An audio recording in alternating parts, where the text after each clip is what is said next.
अच्छा जी, तो स्टेटिस्टिकल जो इन्फ्रेंस था या इन्फ्रेंशियल स्टेटिस्टिक्स, उसकी दो टाइप्स हैं, एस्टिमेशन और हाइपोथेसिस टेस्टिंग। और फर्स्ट वाली एस्टिमेशन है। Estimation होती है, it refers to the process by which one makes inferences about a population based on information obtained from a sample।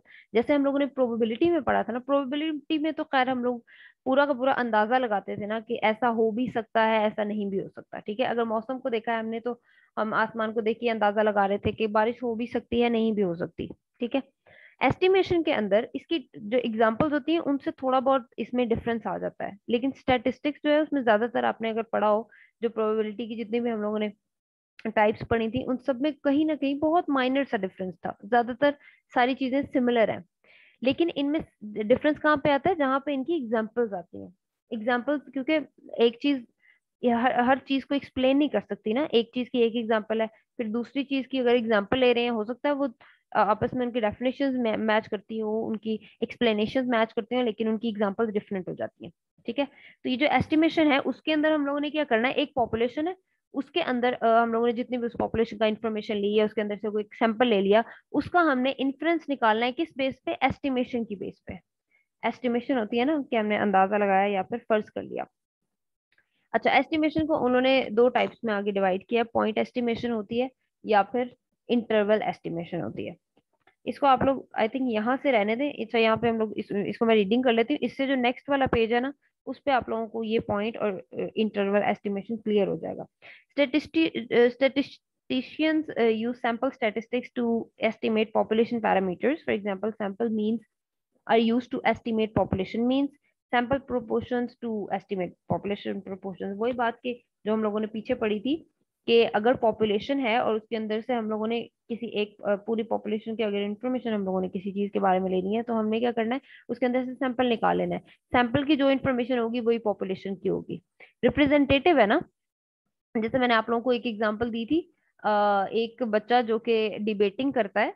ठीक है, तो अगर उसने एक स्कूल की तरफ से डिबेटिंग करनी है तो वो बच्चा उस स्कूल को रिप्रेजेंट कर रहा है कि इस स्कूल को में से सबसे अच्छा डिबेटर वो है। तो पॉपुलेशन में क्या होगा, हम लोगों ने जब एस्टिमेशन लगानी है तो एस्टिमेट पॉपुलेशन मीन, यानी कि वो सैंपल मीन होगा। अगर हम लोगों ने पॉपुलेशन के मीन को एस्टिमेट करना है तो हम लोग सैंपल के मीन को देखेंगे। अगर हमने पॉपुलेशन के प्रोपोर्शंस को करना है एस्टिमेट, तो हम सैंपल की प्रोपोर्शंस को देखेंगे। ठीक है, a point estimate of a population parameter is a single value, और इंटरवल वैल्यू जो होती है वो ज्यादा होती है। ठीक है, अगर इसकी एग्जांपल मैं आपको नेक्स्ट वाले पेज पे बताती हूँ। इसमें फिलहाल इसमें सिर्फ इतना देख लें कि सैंपल मीन जो है वो एक्स बार है। ठीक है, is a point estimate of a population mean. For example अगर मैं कहूँ पॉपुलेशन मीन म्यू है, ठीक है, ये जो म्यू बना हुआ है, और सैंपल मीन जो है वो एक्स बार है, तो इसके अंदर से हमने जब पॉपुलेशन का एस्टिमेट मीन निकालना है ना, तो हमने क्या देखनी है, सैंपल मीन देख लेना है।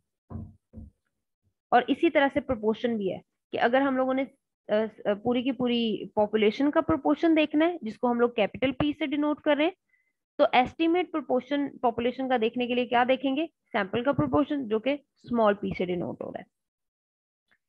अच्छा, उसके बाद ये देखें टू टाइप्स है। टाइप्स में क्या होता है कि पॉइंट एस्टिमेशन में जैसे हम लोग उन्होंने ऊपर बताया कि सिंगल नंबर होता है, इंटरवल एस्टिमेट में ज्यादा नंबर होते हैं। ठीक है, अब यहाँ पे जो मैं एग्जांपल बताने लगी उससे आपको ये सारा क्लियर हो जाएगा। एग्जांपल में उन्होंने लिखा है, you take your car to your local car dealer service and you ask the service manager how much it will cost you to repair. ठीक है, आप गाड़ी लेके गए, किसी सर्विस डिपार्टमेंट के पास गाड़ी लेके गए और आपने उनसे पूछा कि रिपेयर करनी है तो कितने पैसे लगेंगे। अब वो मैनेजर अगर आपको ये कह रहा है कि भाई आपके $500 लग जाएंगे, तो इसका मतलब वो आपको एग्जैक्ट नंबर दे रहा है, एक नंबर बता रहा है एग्जैक्ट, उसको हम कहते हैं पॉइंट एस्टिमेट। ठीक हो गया, उसने एक चीज आपको उठा के बता दी कि $500 लगेंगे पूरे पूरे, एक नंबर बताया। ठीक है, उसको हम पॉइंट एस्टिमेट कह देते हैं। अगर वो मैनेजर आपको ये बताता है कि लगभग ऐसा हो सकता है कि $400 से $600 के दरमियान की कोई अमाउंट अगर आपको लग जाएगी, तो इसका मतलब क्या हुआ कि वो एग्जैक्ट नहीं बता रहा, वो एक रेंज ऑफ नंबर बता रहा है। ठीक है, उसको हम कह देते हैं इंटरवल एस्टिमेट। और ये दोनों चीजें जो हैं ये किस चीज से एस्टिमेट होती हैं, किसी भी पॉपुलेशन का जो एस्टिमेट निकालना होता है वो किस चीज से निकाला जाता है, उसके सैंपल से निकाला जाता है। अगर तो हमें उस पॉपुलेशन का एस्टिमेट निकालना है, उसके उसकी प्रोपोर्शन का निकालना है, तो हम सैंपल की प्रोपोर्शन देखेंगे। ठीक हो गया, ये था एस्टिमेशन।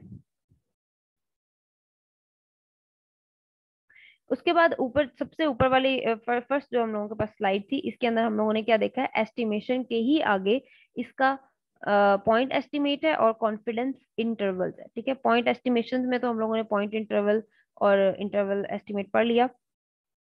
तो हम लोग अभी पढ़ने लगे कॉन्फिडेंस इंटरवल, जो कि किसकी टाइप है, एस्टिमेशन की ही टाइप है, कॉन्फिडेंस इंटरवल। अब कॉन्फिडेंस जो है ना, उसके नाम से, स्टैटिस्टिक्स में ज्यादातर चीजें जो है वो आप उनके उनके नामों से ही गेस कर लेते हैं कि ये क्या कहना चाह रहे हैं। अच्छा, कॉन्फिडेंस इंटरवल में कॉन्फिडेंस जो होता है ना, उसका मतलब होता है कि आप बिल्कुल सेटिस्फाई हो इस चीज से, आप कॉन्फिडेंट हो इस चीज के बारे में। जैसे अगर आपसे किसी ने क्वेश्चन पूछा है और आपको उसका आंसर अच्छे से आता है, तो आप उस चीज के बारे में कॉन्फिडेंट होते हो कि हाँ ठीक है, मुझे इसका आंसर आता है, और आप कॉन्फिडेंटली उसका जवाब देते हो। लेकिन अगर आपको नहीं आता और कहीं पे अगर आपके जहन में बहुत पहले अगर आपने ये पढ़ा था क्वेश्चन, तो आप उसके बारे में कॉन्फिडेंट नहीं होते। आप वो जवाब दे सकते हो, लेकिन अगर आपको वो प्रॉपरली नहीं आता, तो इसका मतलब आप उसके बारे में कॉन्फिडेंट नहीं होते। ठीक है, तो कॉन्फिडेंस इंटरवल जो है वो कहीं ना कहीं उस तरह से होगा कि अगर पॉपुलेशन का है, ये वही चीज एस्टिमेशन की ही टाइप है ना।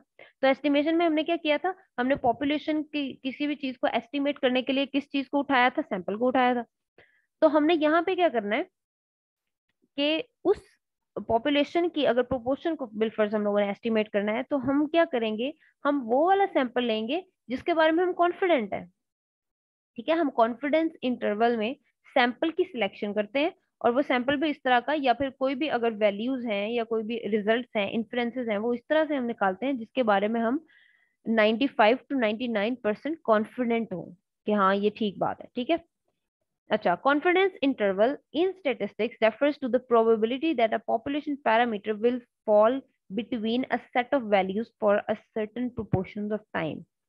एक कॉन्फिडेंस लेना है किस चीज का, इसमें भी प्रोबेबिलिटी आई है। ठीक है, किस चीज की प्रोबेबिलिटी कि पॉपुलेशन जो है उसका पैरामीटर कहाँ पे फॉल करता है, उसके दरमियान कौन कौन सी वैल्यूज आएंगी। ठीक है, कौन सा सैंपल किस पॉपुलेशन को डिनोट कर रहा है, उसकी कितनी भी प्रोबेबिलिटीज है, वो सारी चीजें कॉन्फिडेंस इंटरवल में आती हैं। अच्छा, इसके अब की टेकअवेज हैं कि इसके अंदर हम लोगों ने करना क्या है। Confidence interval displays the probability that a parameter will fall between a pair of values around the mean. Confidence intervals measures the degree of uncertainty or certainty in a sampling method.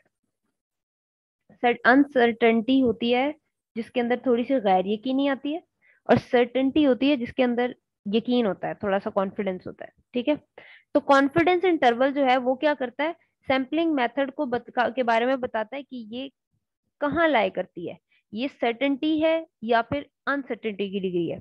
ये इसके बारे में हम proper believe कर सकते हैं, उसके बारे में हम पूरा ट्रस्ट रखते हैं कि हाँ ये ठीक है, या फिर वो अनसर्टेनिटी में जाता है कि थोड़ा बहुत उसमें हम लोगों को नहीं पता, थोड़ा बहुत वो हो सकता है कि ट्रस्ट इश्यूज हैं और नहीं पता कि ये है भी सही या नहीं है। ठीक है, यानी कि यकीन है या यकीन नहीं है, थोड़ी सी गैर यकीनी सिचुएशन होती है, थोड़ी सी यकीनी सिचुएशन होती है। तो कॉन्फिडेंस इंटरवल ने क्या करा, कॉन्फिडेंस इंटरवल का मतलब भी वही है ना। अब देखें, अगर आपको दो चीजें आपको दी गई हैं और एक चीज के बारे में आप बिल्कुल कॉन्फिडेंट हो कि हाँ ये सही लिखा हुआ है, क्वेश्चन ही चले ले लें, कोई मैथ्स का क्वेश्चन है, अगर कोई आपको एक कहता है कि 2+2 इतने होते हैं, और 2+2 दूसरा बंदा कह रहा है कि नहीं इतने होते हैं, तो एक चीज का जब आप कॉन्फिडेंट है कि हाँ ठीक है ये बात ठीक है, तो आप उसको सर्टेनिटी में रखोगे ना, यकीनी वाली कॉलम में रखोगे कि हाँ ये ठीक बात है। तो कॉन्फिडेंस इंटरवल जो है वो क्या करेगा, जो सैम्पलिंग मेथड हम जितना भी सैम्पलिंग, क्योंकि ये शुरू से वही सैम्पलिंग मेथड चलते आ रहे हैं ना, कि हम लोगों ने पॉपुलेशन ली और पॉपुलेशन में से सैंपल लिया, सैंपल जो है वो पॉपुलेशन को डिनोट करेगा, तो वो जो सैम्पलिंग मेथड था उसके बारे में सर्टेनिटी और अनसर्टेनिटी की डिग्री देता है कॉन्फिडेंस इंटरवल। और फिर लास्ट में they are most often constructed using confidence levels of 95% to 99%।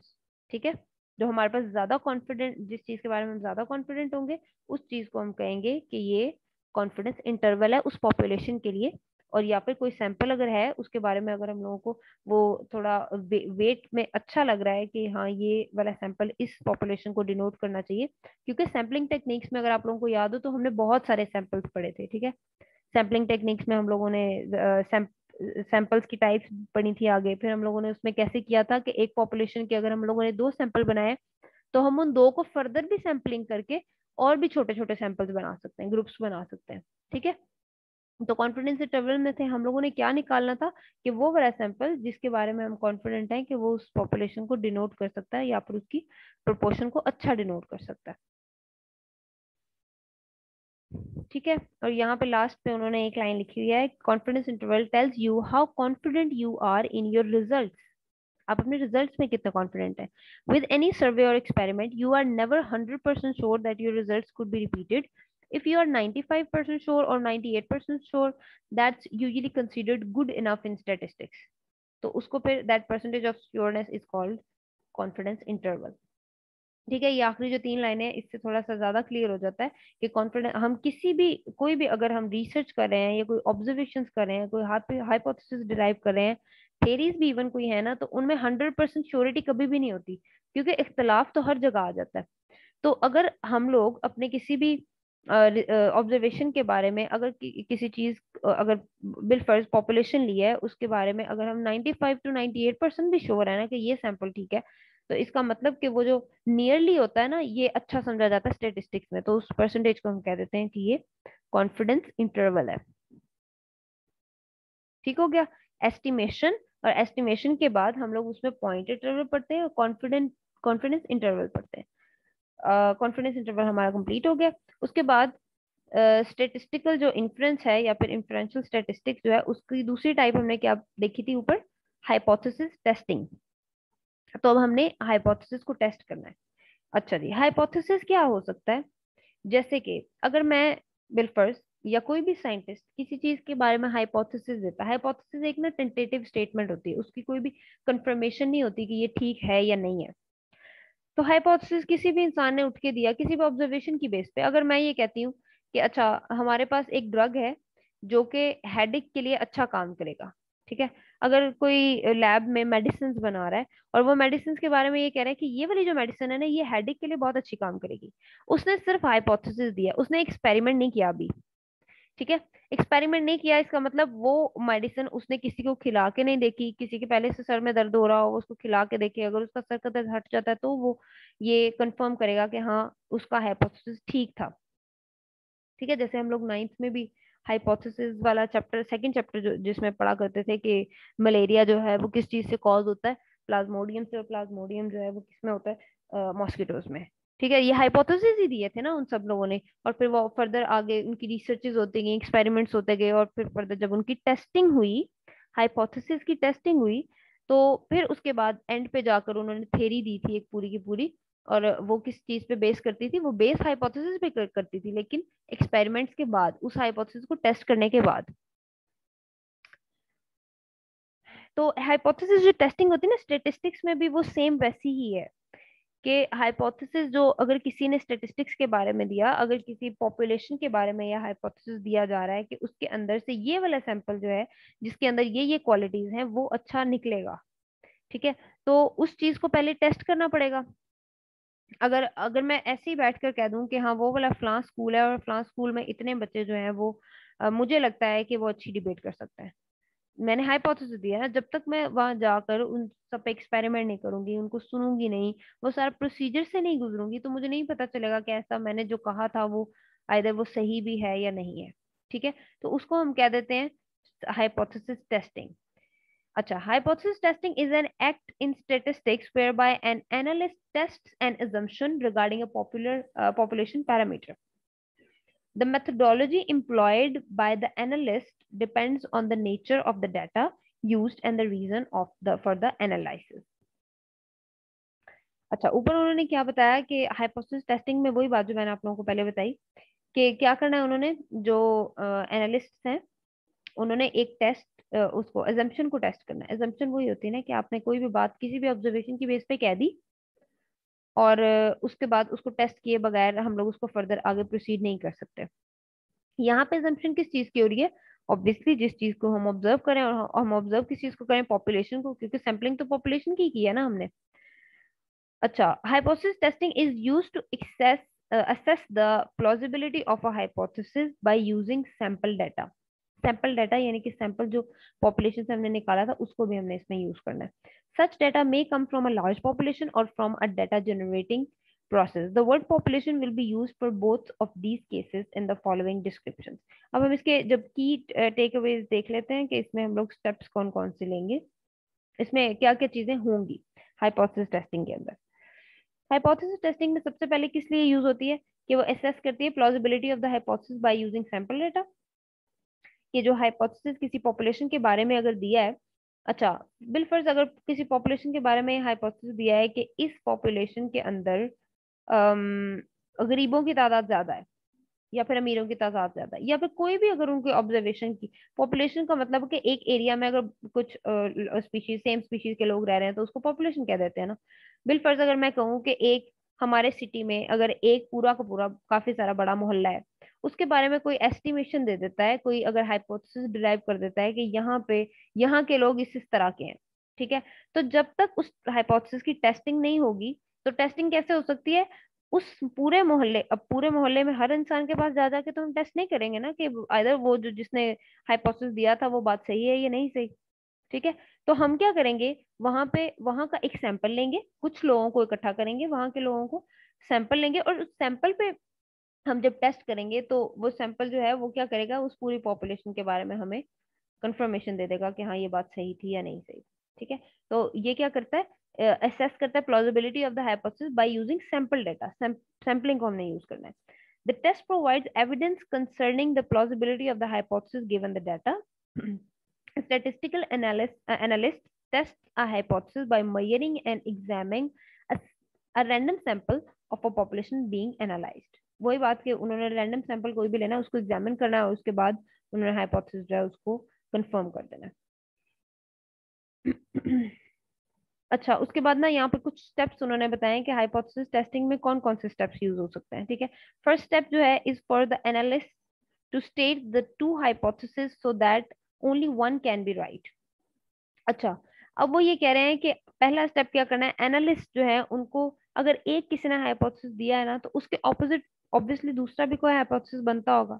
तो उन्होंने क्या कहा कि दो हाइपोथेसिस होने चाहिए ताकि उनको कंपेयर करके ये बताया जा सके कि उनमें से एक ही करेक्ट था और दूसरा करेक्ट नहीं था, ठीक है। The next step is to formulate an analysis plan. पूरा का पूरा प्लान चाहिए कि अगर एक पॉपुलेशन है उसके बारे में कोई एक हाइपोथेसिस, फर्ज किया कि एक पॉपुलेशन में उन्होंने कहा है कि इस पॉपुलेशन में एक डिजीज जो है वो डिजीज अकर होने लगी है, ठीक है। डिजीज अगर कोई ब्रेक होगी तो इसका मतलब ये हुआ कि हमने उस पूरी पॉपुलेशन को चेक नहीं करना, हमने उसके लिए पूरा का पूरा एनालिसिस प्लान बनाना पड़ेगा कि हमने वहां जाना है, हमने किस तरह से सैंपलिंग करनी है, उस सैंपलिंग में से भी किस सैंपल को हमने चूज करना है, और फिर उस सैंपल पर टेस्ट करने के बाद हमने हाइपोथेसिस को करेक्ट साबित करना है। तो इसके लिए पूरा एक प्लान बनाना पड़ेगा, ठीक है। दूसरा स्टेप जो है वो हमने प्लान बनाना है, पूरा का पूरा एनालिसिस। अच्छा, the third step is to carry out the plan and physically analyse the sample data. उस प्लान पे हमने काम करना है और उसके बाद जो सैंपल डाटा हमने लिया उस पे एनालिसिस करना है, तीसरा स्टेप। और फोर्थ स्टेप और फाइनल स्टेप होता है कि वो जो एनालाइज किया होता है उसके बाद हम लोगों ने रिजल्ट्स निकालने हैं, और वो रिजल्ट्स हमने देखने हैं कि आइदर के वो हाइपोथेसिस के अकॉर्डिंग है या नहीं है, वो रिजल्ट्स जो है वो उस हाइपोथेसिस को करेक्ट साबित करते हैं या नहीं करते, ठीक है। तो ये था हमारा आज का बायोस्टैटिस्टिक्स का टॉपिक। हमने इसमें पढ़ी है तीन चीजें। जो इन्फ्रेंशियल स्टैटिस्टिक्स है उसकी दो टाइप्स होती हैं, एस्टिमेशन और हाइपोथेसिस टेस्टिंग। और एस्टिमेशन की फर्दर आगे पॉइंटर एस्टिमेट्स और कॉन्फिडेंस इंटरवल्स हम पढ़ते हैं। तो इसमें एस्टिमेशन पढ़ी है, कॉन्फिडेंस इंटरवल और हाइपोथेसिस टेस्टिंग। ठीक हो गया, इसकी समझ आ गई अच्छी से? Yes ma'am. यस इतना थका हुआ है? मैम।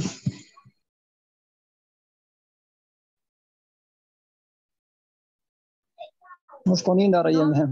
मैम फ्रेश है। अच्छा जी, ठीक है।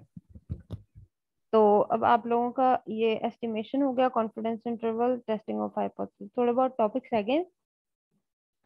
और आप लोग कोशिश करिएगा कि ये जो है ना बायोस्टैट, इसको साथ साथ करते जाओ, क्योंकि इसमें ज्यादातर चीजें कंफ्यूजिंग है। अगर आप लोग आखिरी दिन पे छोड़ दोगे तो ये सब कुछ मिक्सअप हो जाएगा। हर चीज का बस कॉन्सेप्ट अच्छे से रखना है कि क्या चीज किसमें कौन सी एग्जाम्पल डिफरेंट है दूसरे से। अगर उनकी डेफिनेशन सेम भी है ना, तो उनकी कहीं ना कहीं एग्जाम्पल्स डिफरेंट होंगी। ठीक है। और एनिमल बिहेवियर का तो इंशाल्लाह हम लोगों का थोड़ा सा रह गया है, वो हम लोगों ने जल्दी कंप्लीट कर लेना है। और अपने जो बाकी क्लास फेलोज हैं उनको कहें कि क्लासेस जरूर अटेंड किया करें, क्योंकि ऐसे बहुत बुरी बात होती है। मुझे आइडिया है कि ईद की छुट्टियों के बाद ऑब्वियसली सब लोग कहीं ना कहीं गए होते हैं या बिजी होते हैं घरों में, या नहीं भी दिल कर रहा होता, लेकिन आप लोगों की सैटरडे को भी क्लास नहीं हुई ना, तो उसके लिए जरूरी है कि अब आप लोग क्लासेस रेगुलरली लो, ताकि हम लोग जल्दी अगस्त से पहले पहले हम कंप्लीट कर लें अपना सिलेबस जो है।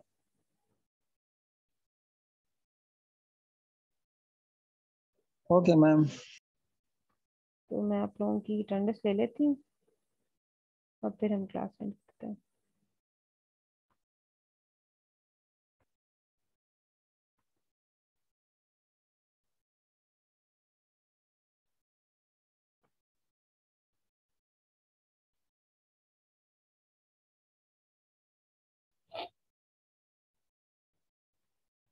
चलें ठीक है, मैंने आप लोगों की अटेंडेंस ले ली है, और इसको रिवाइज जरूर कर लीजिएगा, ठीक है। और बाकी बच्चों को ग्रुप में मैसेज भी कर दें कि कल सब लोग क्लास में मौजूद होने चाहिए। ठीक हो गया?